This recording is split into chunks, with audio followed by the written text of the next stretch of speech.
Yo, what's going on, homies? It's your boy Stump back for another OPTC video, and in today's video, we are pretty much at the end of the worldwide celebration. There could be another anniversary exclusive legend for the Kazuna batch, but usually when it comes to these types of celebrations, we only usually have the part 1 and then the random part 2 for the treasure map. Now that's how it's been most of the time. That they can change that in an instance. All of a sudden, we could have a worldwide celebration Kazuna legend, and it could be coming out literally in less than a week's time. But I have some time to sit down and do a bit of recording. I might do like a short to update this if that character does come out and like break the PvP meta. But since the New Year celebration, the worldwide celebration has come, and we have a bunch of other characters that are just working really well in the meta. And there's one particular team that has absolutely shook the mainframe of PvP. And it's a big reason why I want to make today's video. So we're going to update our meta guide tier list from January, I believe, January 9th. So it has only been 2 months, but we're definitely going to update that for all the colors and my favorite class-based teams. So hopefully you guys enjoyed the video. If you do, hit the like button, hit the subscribe button, do all that good stuff. Just remember, like, these are my particular teams. Look, there may be better teams out there. If you have some better ideas, let me know in the comment section below. While you're down, like I said, but like button, hit the subscribe button. With that said, let's dive in. Alright, so I'm going to try and keep this short and sweet for most of these particular team setups. As you can see on the left, we have the meta team, elite subs, grade subs, advantageous, so when versing decks, options, and then down the bottom here we have Dookie. So since the update to since the New Year celebration, the strength teams have been updated by one particular character, and that is the Sentomaru PvP rare recruit. Now, when I last did this tier list too, with this meta guide, I totally forgot that Nami is actually part of the waifus, and waifu level in break 5 is so fantastically strong, but Nami also triggers the Kobe passive, so you don't actually need this Sanji in the front lines anymore. Now, he does obviously do some pretty good stuff with cooldown reduction. However, just having this particular lineup on the bench is it's so much stronger than having this particular Sanji in the front. Another addition to the strength team is 6+ Kuma. 6+ Kuma is absolutely fantastic. Probably the best PP legend in the game, if I had to put my money on it. At level limit break 4, he does disgusting things. He basically does what S-Hawk does, but then has forced out on top of that, which is absolutely busted. Downside is he's only really buffing strength instead of buffing slashes, which obviously S-Hawk does have that luxury of doing so. But the staple's pretty much the same. You have Luffy for damage, Uta for all her cooldown reduction, defensive buffs, all that fun stuff. Kobe for his haste ability and his cooldowns as well. Waifus for their confusion. They have great defense. They have a shield as well, level in break 5. And then Sentomaru will basically give this Luffy an attack buff and a cooldown reduction buff. So that way, you're getting your specials off faster, you're hitting harder with Luffy, and then you're off to the races. As for the bench, I have Kuma, Akainu, and Santa Sonia. If you don't have Sentomaru, like, you can easily do this. Like, Kuma in the front works so damn nicely just for more damage. And for some other, like, big bulky teams, like Powerhouse Driven, some of the bulkier Dex teams and stuff like that, you can easily throw him in the front and basically just call it a day. But most of the time, I'm rocking my strength team like this for a little bit of stability. I don't have Uta, though, so I'm running something like Jack, for the cooldown reduction that Kobe gives to Jack, or you can run Blackbeard when you're going up against stuff like quick teams, strength teams, deck teams. Blackbeard is just so fantastically strong. You can even run Ace, because obviously you have this particular Luffy on the team as well. Ace works wonderfully, but if we are talking like full base meta team, like we have this particular Uta is just fantastic. If you want to run this Luffy as well, like, he's still very, very good. I find that the anniversary exclusive Luffy from the 9.5 anniversary is just still better. Like, he's just better. He's a better unit. He does so much more damage, and he hits more units. So, Roger and Rayleigh Gaban, you can definitely run on the team if you want to make it more free spirit centric, and then run like this particular Luffy is more of a staple. Maybe run some like fighter characters as well. You can do some fun stuff with Otama and whatnot. But as for my particular lineup, like I said, this is what I'm going with the meta strength team. Some other options that we had these like shootery builds that you guys can do down here, like you can see. We obviously had S-Snake, the Usopp Lilith, and the Bug Edition. So, but all of these are really just shooter boosters. So if you do want to do some fun stuff with shooters, like you have Ace up here as well, Rise of Shinobu.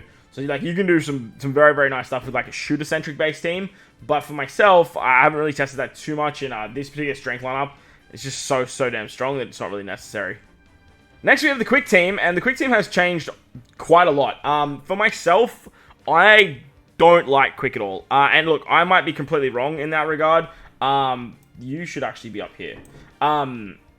I might be completely wrong in that regard, and look, you guys might know something that I don't, but I tried making quick work when Weevil came out, and I just really couldn't do it. Like, I just couldn't make it work. So if you guys are big quick fans, and please don't sit in the comments and say, but yeah, Stump, I run Weevil all the time on my anti-strength team, and he's so good. I get it. Like, quick is gonna beat strength. Like, it's how it should be, but quick just don't do things within the meta for me, personally, to take on some class-based teams, other slasher teams, powerhouse teams, driven teams, shooter. Like, most of the time, like, this team is going to struggle quite a lot. But the PvP challenge against Weevil is actually pretty hard, so, like, I feel like there is something there, besides the fact that they are running, like, an 8-legend squad. But Weevil's fantastic. He's basically just a quick version of S-Hawk, but he's for quick. So, yeah. Hits hard, has blow away, removes attack down with 8 quick units. Works out really nicely. Luffy is probably the best unit on this team, to be honest. This Luffy is just still so good. Bypasses defense, gives haste ability, gives 50% cooldown reduction to the lowest cooldowns. And then if you combine that with something like Roger and Odin, you can then basically have Weevil go, and then Luffy will go, give the 50% cooldown to Weevil, and then Roger and Odin goes, and then gives cooldowns to Slashes, which is these 2 characters right here. So as long as you have 5 slashes, which we do in Roger and Odin, Smoothie, Weevil, and our bench Momo and Fuji Greenbull, you are going to get that cooldown reduction. And that's basically the way that I sort of look at running it. Kuzan's a great option here because he gives buffs at the start of the fight. Put him in the middle, let him die, let Tesoro come in and do some work. Let Momo come in and do some work. Tesoro is completely replaceable on the bench if you really want to. You could run like Magellan, you can run Sabo. Can't run Kaido. Like, the big downside to this Luffy is you can't run Kaido. Like, that sucks, man, but it is what it is.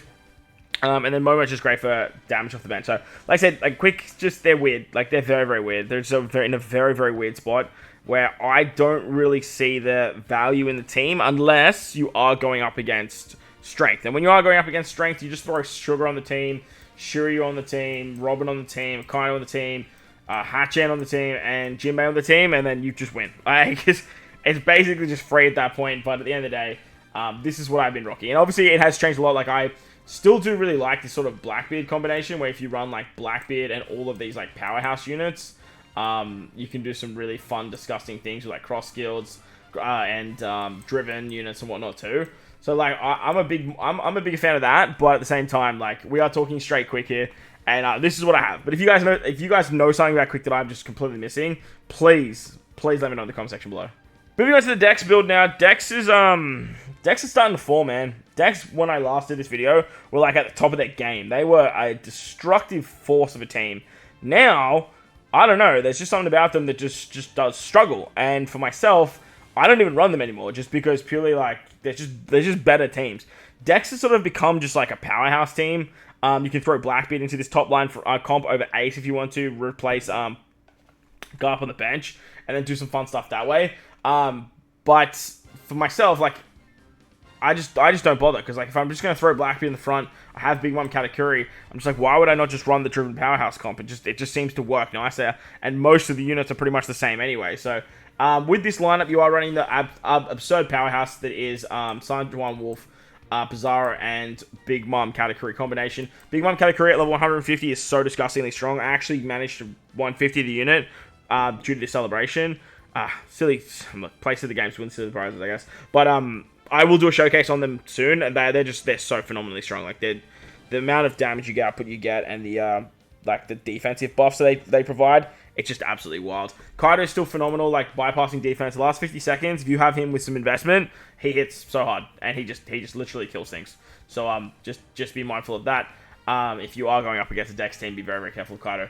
Ace is still great because he can do some wonderful things, like in terms of damage output, defensive drops. Lucci coming off the bench is great. You could run Pell in the front for some more cooldown reduction if you want to, but lately, even though Pell's like the best PvP rare recruit level limit break, I still find that he's just best used off the bench. Like, I don't know, it's kind of weird, because he wants to be like on a full Dex powerhouse team, or just run on a powerhouse team, but then he doesn't really like synergize that well, so bit of a weird one. I do see a lot of people running Halloween Uta. I have Halloween Uta. I haven't leveled her up. Should probably look into doing that and sort of doing a bit of a showcase, because I don't really know how that would work.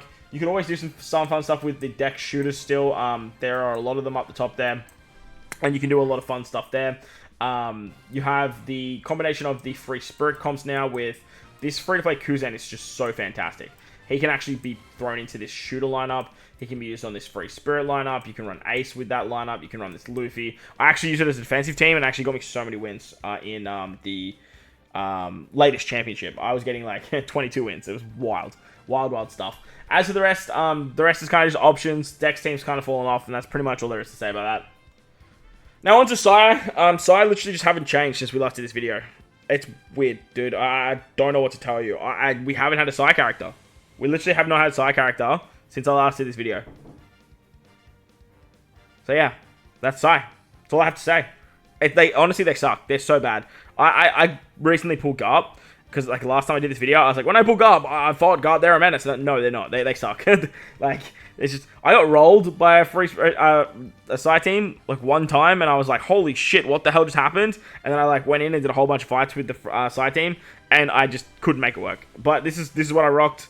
Again, just, like, quick, if you guys can think of anything that's I'm doing wrong or something that needs to be better, please let me know in the comment section below. Because, Sai is just there. Like, they need something, man. They need something so bad. Like, so bad. It's very fighter-centric up top there. Obviously, we're rocking Law for some cooldown reduction. We're rocking S-Bear for some force-out shenaniganry. Then you can run Shanks on the bench with Smoothie and Zoro. You could run more Free Spirit lineup where you're running Odin, Momo, Luffy, Roger, like those types of characters. But, like, the echelons of S-Bear, Garp, and, what's his name? Saul. Like, they're basically just like must-runs. Like, so... that's basically what I rocked. Let me know if you guys have something different, and we can go from there. Alright, so moving on to the in team now. There's one particular change I made to my particular in team that I really love doing, and that is the Waifu 6+. The Waifu 6+ at level Limit Break 5 is one of the most feral super specials in the game. A 15-second confusion that is guaranteed is absolutely wild to a large range. The new S-Snake came out, and she has guaranteed confusion, and she only hits one unit. So that just puts into perspective how strong this is when you get a guaranteed confusion on the entire team. It's so busted. In saying that, though, you don't need to run them. Like, you could run Sabo here, and that'll work fine. You could run Bonnie here. That'll also work fine. You could even run Pudding here for some cooldown reduction, and that will also work fine. But for myself, this is the top team that I like to run. It is very powerhouse-centric still. We are running Blackbeard, the menace to the meta. Still absolutely wrecking through stuff like slashes, stuff like powerhouse teams, dex teams, strength teams, all like those types of builds. Just get eaten alive by Blackbeard, which is absolutely hilarious. Yamato is still one of the most underrated characters in the game. PvP, she dominates, 7,500 fixed damage. All the nerfing she does, and then the death shot is so damn strong. As I mentioned, the waifus, they do that confusion shenaniganry. They buff Free Spirit, and they buff Int. So they work exceptionally well over here. And then you basically get the confusion off. You stop specials. They do very good damage. And then they also have the ability to...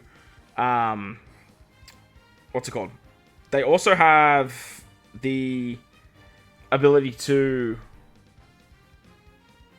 What was I trying to say? They have the ability to have the shield at the start of the fight, so they can stop stuff like HP cuts and stuff like that too. So, very powerful unit. Luffy just dominates against Free Spirits. S-Hulk is great damage, and then in the back end, you literally just need powerhouse units, like, and then you're good. As for other units, Sabo, Bonnie, and Pudding, like I said, they all work exceptionally well on the front. If you're versing Free Spirit characters, Chopper is exceptional too. Atlas is great if you want to do more of a cerebral-based build. But yeah, Int hasn't had too much of a shift. They had a few characters that have sort of come into the meta with like Stussy, the Vega lads, the Waifu 6+, but other than that, they haven't really seen too many characters that have sort of shaken up their actual team. Alright, so moving on to the class-based teams now. As for like my ranking of the colors, like I think Strength is by far the best color in the game. I would probably then go to Int, probably look into Dex, Quick, and then Sai. But as for class teams, like class teams have shot through the meta once again. We are sort of moving more into that class-centric meta of PvP, and I love it because like I love running class-based teams, man. Like Slasher teams, Free Spirit teams, they're just by far my favorite two teams to run. And there is one team that we'll talk about at the end that I don't think a lot of people saw coming as one of the better teams in PvP now. So this is my Slasher team. Very stock standard Slasher team. I think last time we did have the Fuji and Green Bull unit, but Weevil obviously slips into the bench. Weevil is just another S-Hawk, and now you've got two of them on the team. You can do some fantastic things. On top of that, Roger Elegantman at level in Break 5 is probably one of the most disgusting units in the entire game. And in my opinion, they are the best.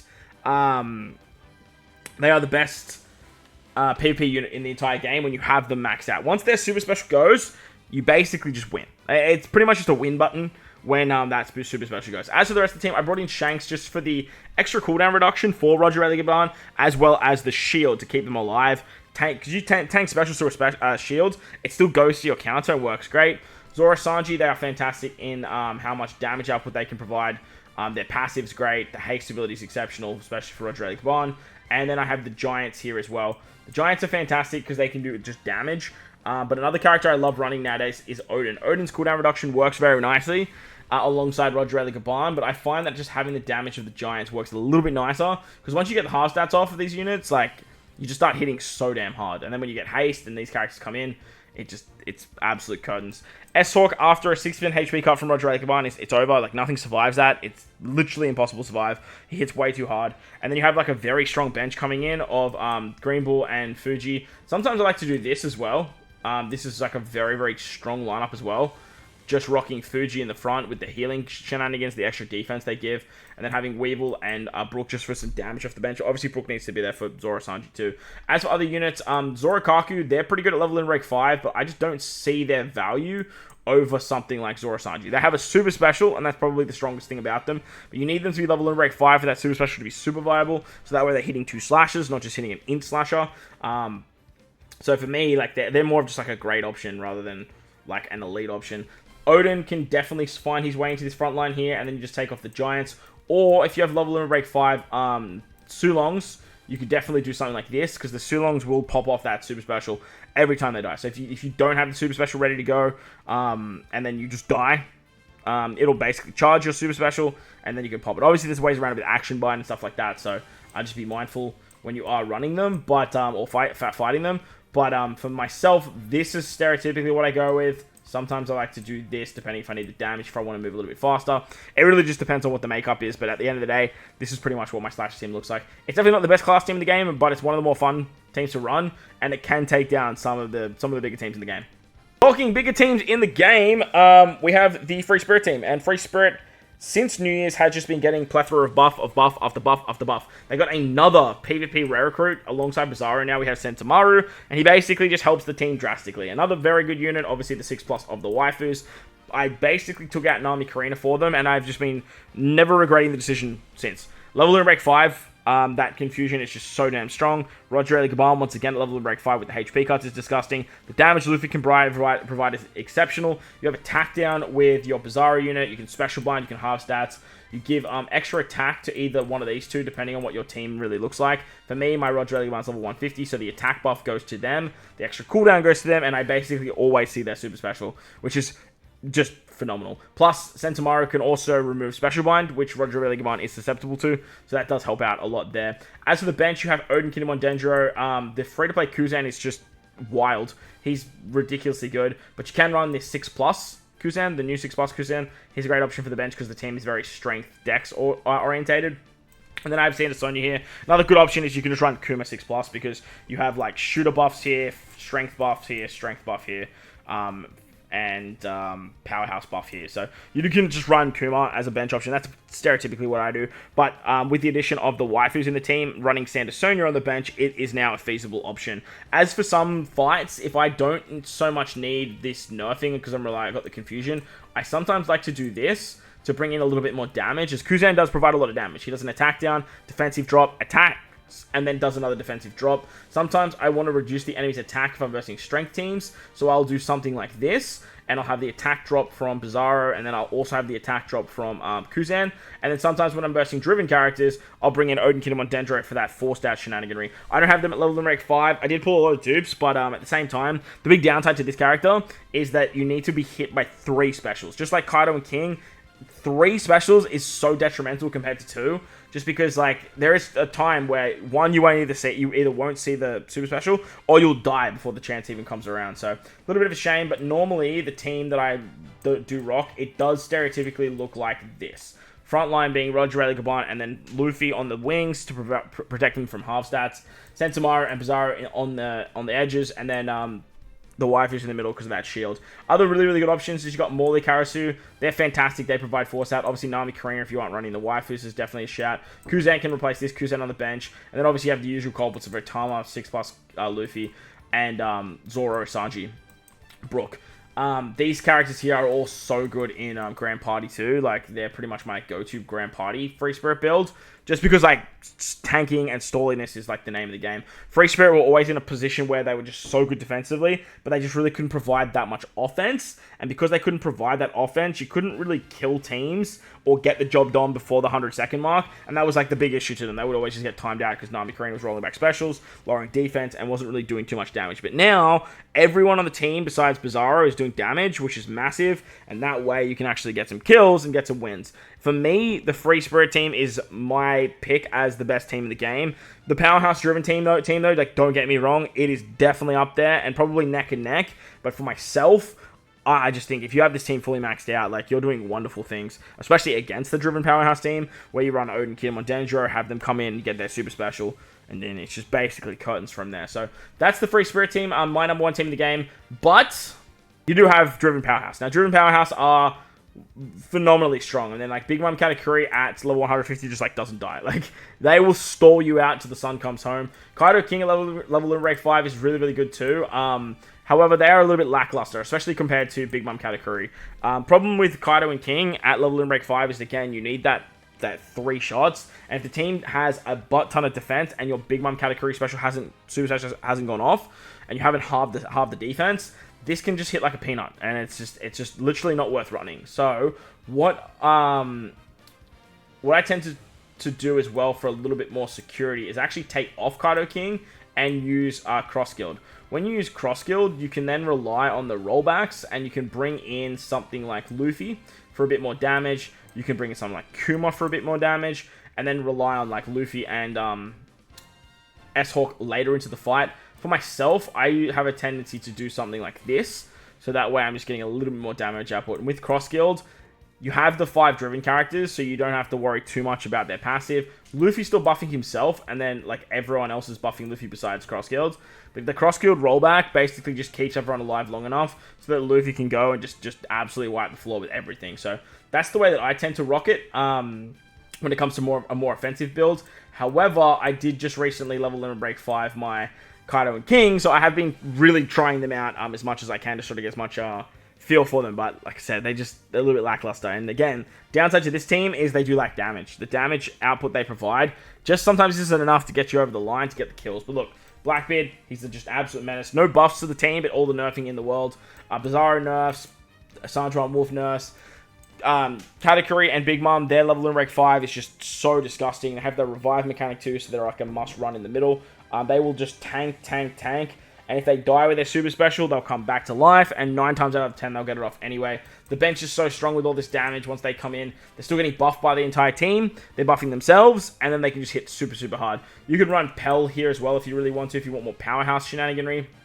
If you guys don't want to sort of buy into all of the Luffy stuff, you can easily run the Ace and Whitebeard up here as well. That's a really good shout, but for myself, I just find that Luffy's definitely better. As for the rest, we didn't really get too many other buffs for Powerhouse, I don't believe. Yeah, I don't think we got any other buffs at all for Powerhouse, really, now that I'm really thinking about it. But they are still a formidable team, and one that if you go up against them, especially with a lot of investment, you will struggle, because just killing this core right here can just be so challenging to do. So one of the best teams in the game. If not the best team in the game to a lot of people, and understandably why. The final team I want to talk about, and the team that has sort of shaken the meta with the worldwide celebration, is the Shooter team. Shooters have had a monster rise in the last probably month and a half. Since the end of month batch of Usopp and Lilith and Sanji and Nami, Shooters have just been getting a plethora of buffs. And there are a lot of different variants to this particular team. A lot of different ways you can run this. A lot of different ways you can cut it. But Shooters are just doing fantastic things. And the reason they're doing fantastic things is because of Luffy Lucci, and then Usopp Lilith.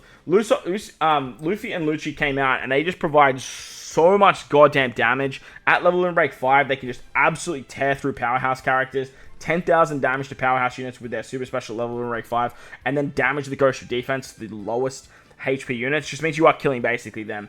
The Usopp Lilith unit is basically just another version of Nami Karina on a lower cooldown with a super special. It's wild what this character does for shooter teams. It just goes absolutely crazy. And then we had S-Snake as well, who's providing confusion, doing some fun stuff there. Suru's giving cooldowns, doing HP cuts, and then you have the Prince sword unit, which is giving him a shield, half stats, also providing confusion and doing some crazy stuff there. So this is a bit of a lineup that I sort of just threw together. I don't have Usopp Lilith, so I don't really know exactly what the best lineup looks like for them. You can do a variety of different things. Now, the reason I have Suru in the front here is because you have a lot of confusion going on with these two characters, and running Ryza Shinobu in the front to then counteract that confusion can be a little bit of a downside. But what you actually can do as well, if you guys don't want to run the Prince like the shield units or the sword units, whatever they're called, you can bring Esper into the team. You can run Uta in the front for some cooldown reduction there. Esper, you can't run in characters, so that's what makes it hard with this unit. You could then do more damage output with something like Frankie.